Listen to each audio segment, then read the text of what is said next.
bersama. Jadi di sini kita akan membahas dua materi.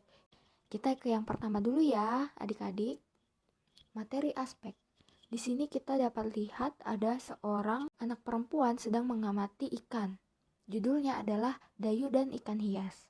Yuk kita simak baik-baik. Dayu memelihara banyak ikan hias berjenis ikan maskoki. Ikan-ikan hias itu dipelihara dalam sebuah akuarium. Setiap hari, Dayu memberi makan ikan-ikannya. Dayu juga rutin membersihkan akuarium, lalu mengganti airnya dengan air bersih.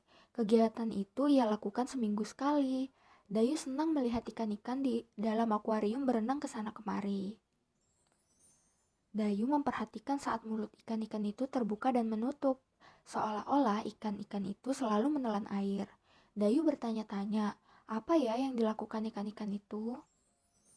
Oh iya, untuk melanjutkan lebih lanjut, jangan lupa kalian untuk membuka LKPD-nya terlebih dahulu ya, agar kita sama-sama dapat menjawab pertanyaan ini.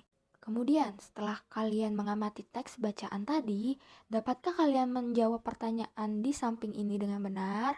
Di samping itu terdapat sebuah tabel ya.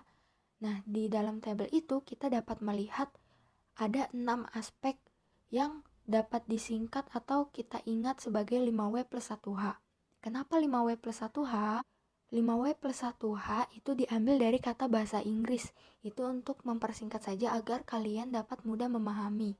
Yang pertama itu ada what. What itu apa? Nah, jadi dalam aspek teks bacaan itu harus mengandung apa. Sesuai dengan pertanyaan nomor 1, apa nama jenis ikan hias yang dipelihara oleh Dayu? Nah, di situ kalian tadi sudah membaca teks dan menyimak teks.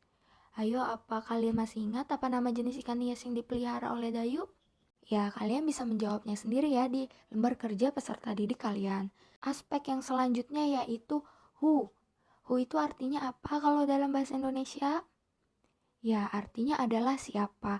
Jadi aspek yang kedua yang terkandung dalam teks bacaan itu adalah siapa atau adanya subjek. Nah, sesuai dengan pertanyaan nomor 2 yaitu siapa yang memelihara ikan hias? Ayo tadi siapa namanya? Nah, itu dapat kalian tulis ya di lembar kerja peserta didik. Nah, kemudian ada aspek where. Where itu adalah di mana. Di aspek di mana itu menyatakan tempat, lokasi, ya. Nah, sesuai dengan pertanyaannya yaitu di mana ikan hias itu dipelihara. Kalau kalian telah menyimak bacaan tadi, kalian pasti sudah dapat menjawabnya dengan baik. Aspek yang selanjutnya itu adalah when. When itu bahasa Indonesianya adalah kapan. Nah, kapan itu menunjukkan waktu. Jadi dalam suatu teks bacaan harus ada aspek waktu. Nah, kapan ikan hias itu diberi makan? Nah, selanjutnya adalah how itu adalah bagaimana. Nah, bagaimana itu bisa menanyakan tentang suatu proses, suatu pengamatan, dan lain sebagainya. Contoh dari pertanyaan bagaimana yaitu di pertanyaan terakhir yaitu apa yang diperhatikan Dayu saat melihat ikan-ikan hiasnya. Ayo, bagaimana? Dan ada aspek selanjutnya yaitu why atau mengapa. Nah, mengapa ini biasanya menanyakan suatu alasan, menanyakan suatu kejelasan dalam suatu teks bacaan. Nah, jadi dalam teks bacaan itu harus ada suatu kejelasan. Nah, kemudian kita buka slide selanjutnya jika sudah mengerjakan ya. Nah, setelah mengamati teks tadi dan menjawab pertanyaan-pertanyaan tadi, menurut kalian, apa yang dilakukan ikan itu ya? Lalu membuka dan menutup mulutnya. Tuliskan ya pendapatmu di dalam kotak berikut yang ada di LKPD kalian. Dan kemudian, mari kita membaca.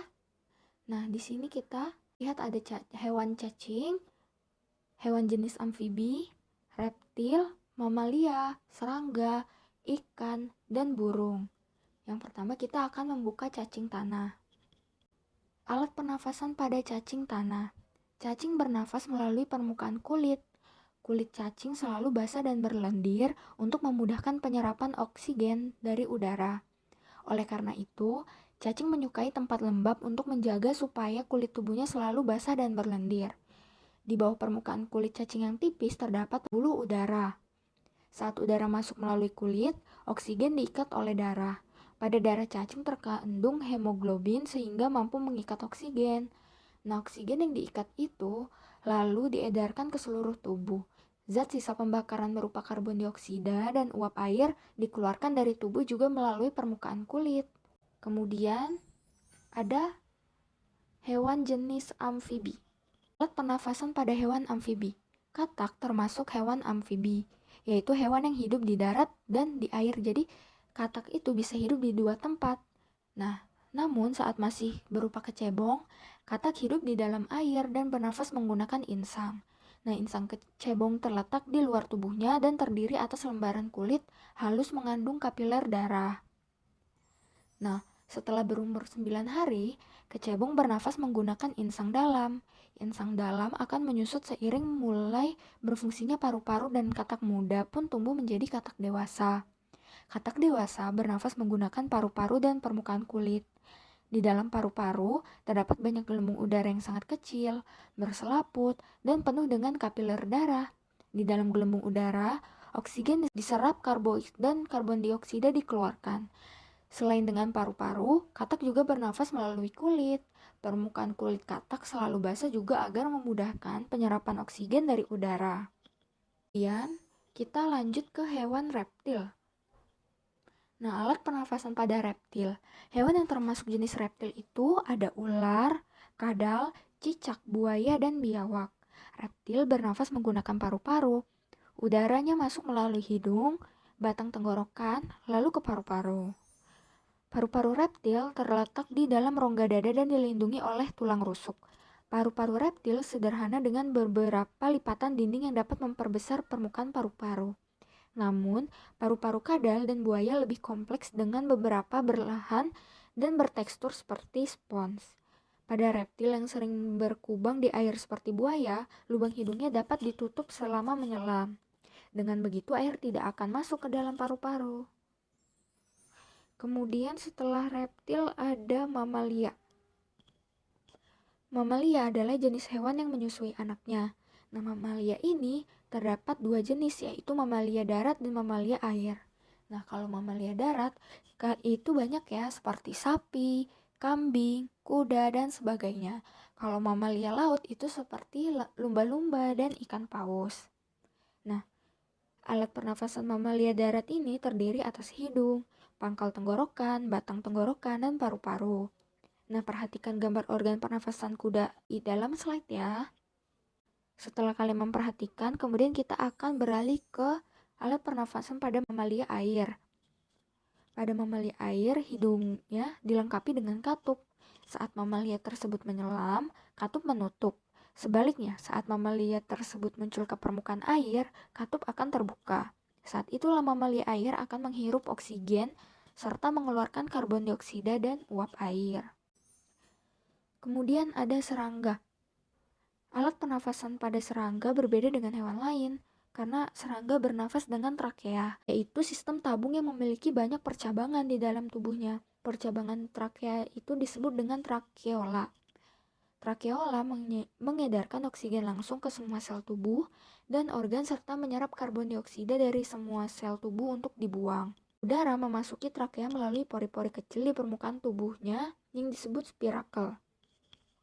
Selanjutnya, udara beredar melalui pembuluh udara kecil. Sel-sel tubuh mengambil oksigen langsung dari pembuluh udara kecil itu. Karbon dioksida dari sel akan mengalir ke trakeola lalu dibuang melalui lubang spirakel. Kemudian ada ikan.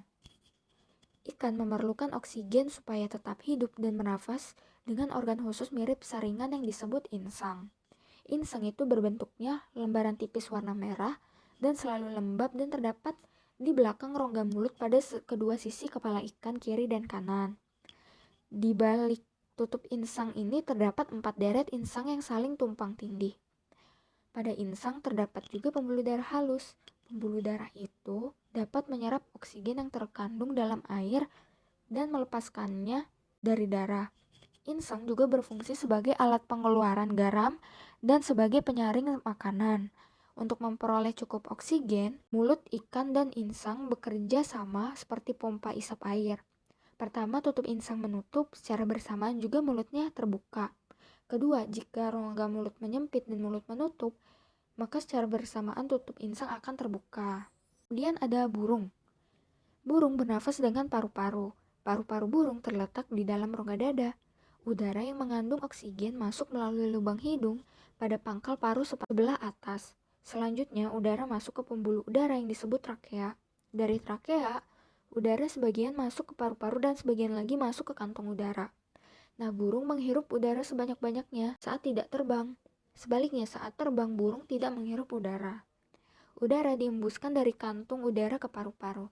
Nah, kantung udara itu fungsinya apa sih, adik-adik? Jadi, kantung udara berfungsi sebagai tempat menyimpan udara. Kantung udara juga membantu burung saat terbang, membantu mencegah hilangnya panas tubuh yang terlalu besar dan memperkeras suara. Kemudian, setelah kita melihat dari teks bacaan tadi, dapatkah kamu membedakan organ pernafasan pada masing-masing hewan yang telah disebutkan? Jika kamu sudah memahami teks bacaan tersebut, sekarang buatlah bagan cara kerja organ pernafasan dari hewan tersebut. Sampai di sini pertemuan kita pada hari ini. Jangan lupa untuk mengerjakan tugas dengan jujur dan teliti. Tetap semangat dalam belajar, karena sesungguhnya orang-orang yang semangat dan serius dalam menggali ilmu merupakan calon orang yang akan sukses di masa depan. Terima kasih. Assalamualaikum warahmatullahi wabarakatuh.